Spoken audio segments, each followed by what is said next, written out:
तो फाइनली दोस्तों आप लोग देखोगे आईओसी इंडियन ऑयल कॉर्पोरेशन ने भी अपने क्वार्टर 3 के नंबर डिस्क्लोज कर दिए हैं भाई। तो कैसे रहे हैं रिजल्ट्स आईओसी के और इसका जो इम्पैक्ट है वो हमें कैसा देखने को मिलेगा, बिकॉज मार्केट टाइम में रिजल्ट आ चुके हैं। तो चलिए देखते हैं रिजल्ट्स कैसे हैं और क्या कुछ रहेगा इसके अंदर अनाउंसमेंट। तो जैसा कि यहाँ पर आप लोग देखोगे हम डिस्कस करेंगे इसके consolidated statements, all figure in rupees crore में दिया गया डाटा भी। और यहाँ पर आपको क्वार्टर एंडेड देखने को मिलेंगे और ये आपको 9 मंथ एंडेड।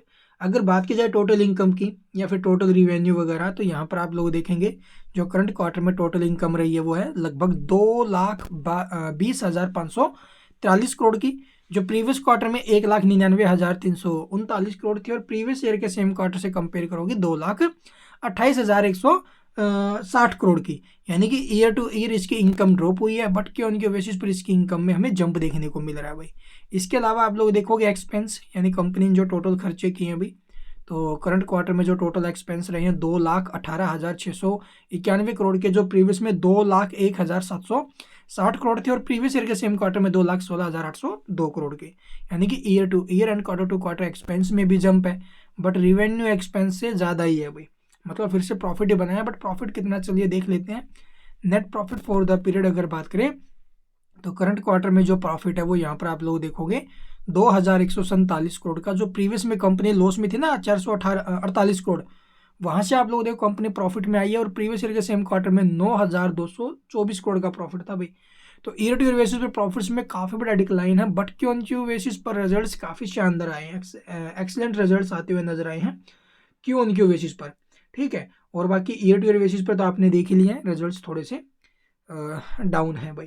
ठीक है, इसके अलावा आप लोग देखोगे भी इसका जो अर्निंग पर शेयर है यानी कि ईपीएस वगैरह, तो यहाँ पर देख रहे होंगे आपको 1 रुपये 54 पैसे देखने को मिल रहे हैं, जो प्रीवियस में 12 पैसे माइनस में था भाई।